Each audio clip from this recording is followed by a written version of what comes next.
السلام علیکم ورحمۃ اللہ تعالی وبرکاتہ۔ اعوذ باللہ من الشیطان الرجیم، بسم اللہ الرحمن الرحیم۔ ومن اظلم ممن منع مساجد اللہ ان یذکر فیہا اسمہ وسعی فی خرابها اولئک ما کان لهم ان يدخلوها الا خائفین لهم فی الدنیا خزی ولهم فی الآخرۃ عذاب عظیم۔ اور اس سے بڑھ کر ظالم کون ہوگا جو اللہ کی مسجدوں کو اس بات سے روکے کہ ان میں اللہ کا نام لیا جائے اور ان کو ویران کرنے کی کوشش کرے۔ انہیں مسجدوں میں داخل ہونا مناسب نہ تھا مگر ڈرتے ہوئے، ان کے لیے دنیا میں رسوائی ہے اور ان کے لیے آخرت میں بڑا عذاب ہے۔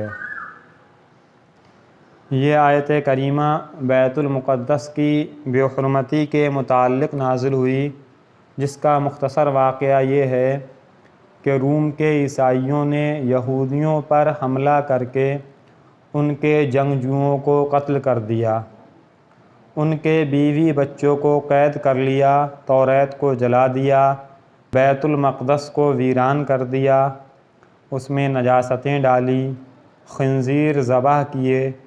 یوں بیت المقدس خلافت فاروقی تک اسی ویرانی میں رہا۔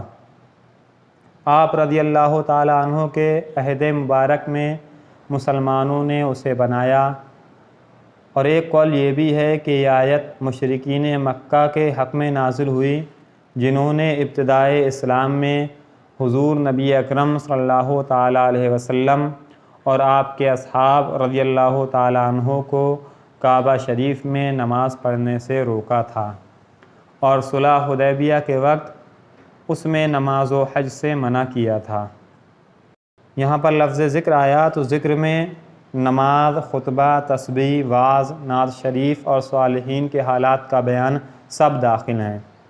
ذکر اللہ کو منع کرنا ہر جگہ ہی برا ہے، لیکن مسجدوں میں خصوصاً زیادہ برا ہے کہ وہ تو اسی کام کے لیے بنائی جاتی ہیں۔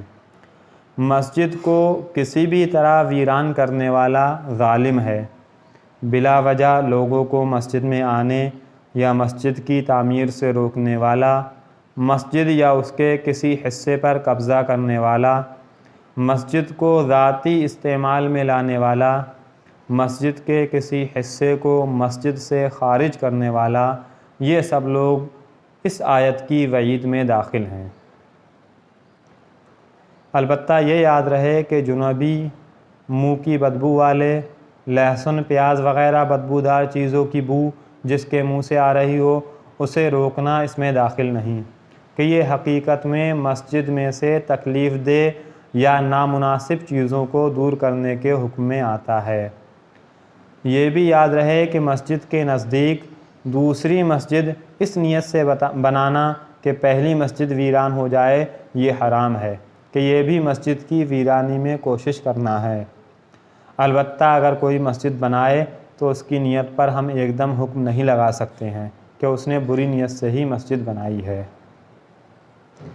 مسجد میں ادب و تعظیم اور خوف خدا کے ساتھ داخل ہونا چاہیے۔ نڈر اور بے باک ہو کر اور مسجد کے آداب کو پامال کرتے ہوئے داخل ہونا یہ مسلمانوں کا کام نہیں۔ بیت المقدس ویران کرنے والوں کو دنیا میں یہ رسوائی پہنچی کہ وہ قتل کیے گئے، گرفتار ہوئے، جلا وطن کیے گئے۔ خلافت فاروقی اور عثمانی میں ملک شام ان کے قبضے سے نکل گیا اور بیت المقدس سے ذلت کے ساتھ نکالے گئے۔ افسوس، آج پھر بیت المقدس صہیونی طاقتوں کے نرغے میں ہے۔ آج پھر بیت المقدس مسلمانوں کو آواز دے رہا ہے۔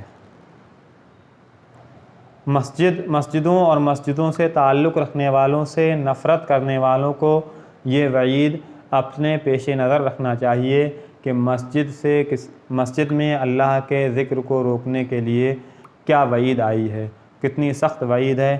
جو لوگ اس طرح کی حرکتیں کرتے ہیں ان کو اس آیت سے سبق لینا چاہیے اور عبرت حاصل کرنا چاہیے۔